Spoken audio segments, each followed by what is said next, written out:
የሚስጥር በሙሉ ያወጣው ነበረው።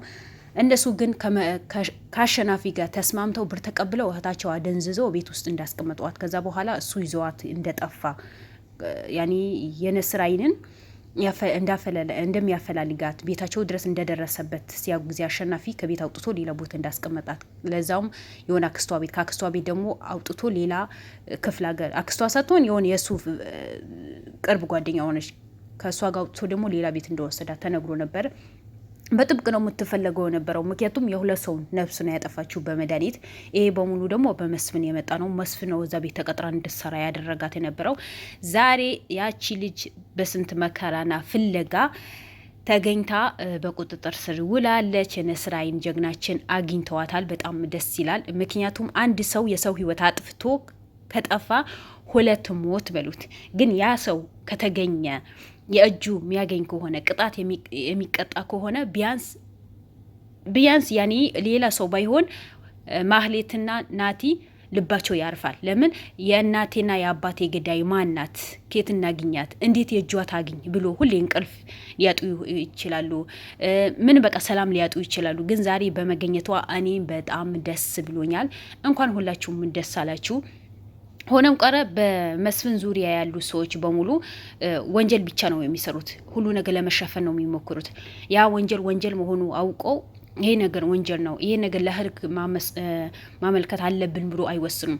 ዛሬ አክስቴና ሰራተኛዬ ናት ብላ ያስጠጋቻት አክስቷ ናት። 10 አመቷ ነው የኔ ቤት ከተቀጠረችው። ተያዥ ሆኖ ያገባት ደግሞ ደላላው ነው። እንደዚህ ነገር ደግሞ ሰርታ አታውቅም። አለ ተያዥ ነው ያገባኋት። እኔ ቤት 10 አመት ቆይታለች። በጣም ጥሩ ልጅ ናት። እንደ ልጆቼ ነው ማያት። እሷም እንደ እናቷ ነው የምታየኝ። ቤተሰቦቿ ጋር ሄዳ ማታቅም። ብሯ ደግሞ በአካውንት ነው የምናስቀምጥላት ብላ ነው እልም ያለ ነጭ ውሸት ያዋሸችው ነበረው። ግን እንኳን የማህሌት እናትና አባቷ ከሞቱ ቢያንስ 3 አመታቸው ነው አይደል? በቅጡም የወላቸው አይመስለኝም። ምክንያቱም እነ ማህሌት በታገቱ በ2 አመታቸው ነው ጓደኛዋ ነስር አይን ጋር መታ የተናገረችው የሉል ጋር መታ የተናገረችው ነበረው። ስለዚህ እነሱ ሲፈለጉ ቢያንስ 3 ወር ምናምን ቆይተዋል። ግን እቺ ሴት ለጥቅሟ ስትል እዛ ጋር አስቤዛ ስለምታሟላላት አንዳንድ ነገሮችን በቃ በደካማ ጎኗ ገብታ እዛ ጋር ልጅቷ ከሷ ቤት ስለምትኖር ሰራተኛ አይነት ሲጀመር የማህሌት እናት አባት የገደለች ልጅ በሄደችበት በሙሉ ስሟ ትቀይራለች። በሄደች በሙሉ ሰራተኛ ነኝ ብላ ነው። አሁን እዛ ቤት ስትኖር አክስት ተብዬዋ ቤት ስትኖርም ሰራተኛ እንደሆነች ነው።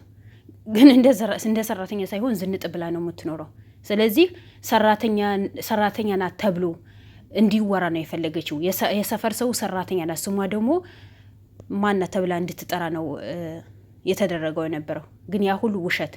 10 አመቷ ነው። ቤተሰቧ ጋር ሂዳ አታውቅም። የክፍለ ሀገር ልጅ ናት። ብሯ በአካውንት ነው የምናስቀምጥላት፣ አካውንት ከፍተን ምናምን ብላ ነጭ እናት ሆና ነጭ ውሸት ታወራለች። ይሄ ሁሉ ወንጀል ያወቀች ማለት ነው። ግን በመጨረሻ ጊዜ እውነት ሲወጣ ጊዜ እኮ መቼም ተደብቃ አትቀርም። በመጨረሻ ልጇ መጥቶ ሂድ ከዚህ ጉዳይ ላይ እንዳትገባ ብላ ነው ያባረረችው። ለምን? እውነቱ ሊወጣ አልፈለገች። ግን ልጁ እውነቱን አፈረጠው። የአክስቴ ልጅ ናት፣ ሰራተኛ አይደለችም። ሰብለ የምትባል ሰራተኛ የለንም፣ የአክስታችን ልጅ ናት ብሎ ነው ያወራው። በመጨረሻ ደግሞ እውነቱ አውርታ ትቃዥባለች። ምን ትላለች? እኛ ቤት ድጋፍ የምታደርገው እሷ ናት። ብዙ ቤታችን ላይ ያልተሟላ ነገር የምታሟላው እሷ ናት። አሁንም ላይ ሰፈር ጓደኛ አላት፣ እሷ ጋር ናት ያለችው። ቤት አትቀመጥም፣ ትወጣለች። የሆነ ስራ አላት ምናምን ብሎ ነው እውነቱን ያወጣው። እና ስደብቅ ትንሽ ልጅ እውነቱ አውጥቶታል።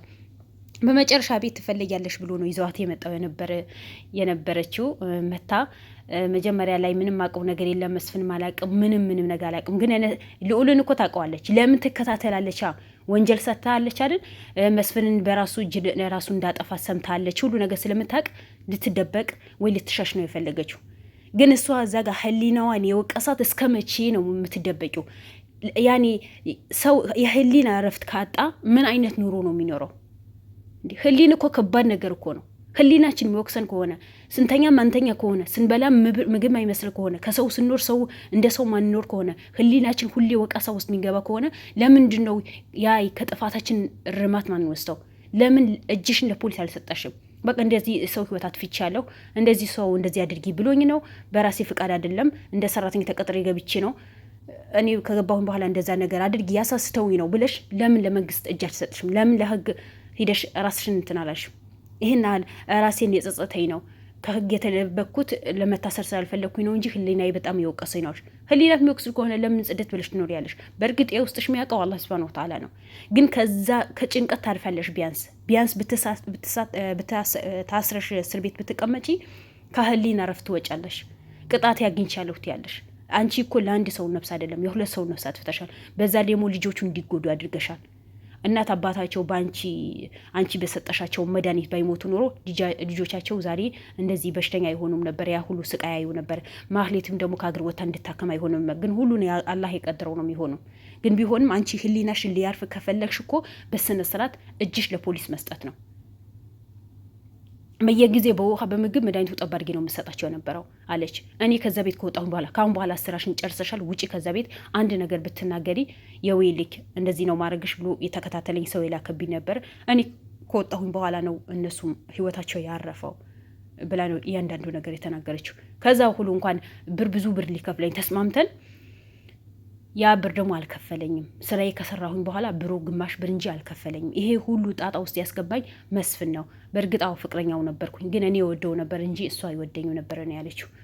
የመስፍን ጣጣ የዛሬ 10 ዓመት ድረስ ቢወራ አያልቅም። ለምን በሄደበት በሙሉ ሰው ወንጀል ውስጥ እንዲገባ ያደረገው፣ በሄደበት በሙሉ የሰውን ህይወት ብክትን ያደረገ ሰውየው ስለሆነ በመጨረሻ የብዙ ሰው ህይወት አበላሽቶ ብዙ ሴቶችን ያልሆነ ቦታ እንዲወጥቁ አድርጎ ብዙ ወጣቶችን ወንጀል እንዲሰሩ አድርጎ የብዙ ሰው ትዳር በትኖ የብዙ ሰው ህይወት በትኖ እሱ ራሱ አጥፍቶታል። በቃ ተገላገለ እኮ። ምንም አይነት ጭንቀት የለውም ማለት ህሊናችሁ ከሚወቅሳችሁ ጭንቀት ውስጥ ከምትገቡ፣ ሁሌ ጸጸት ውስጥ ከምትገቡ እንደዚህ በቃ መገላገል ይሻላል።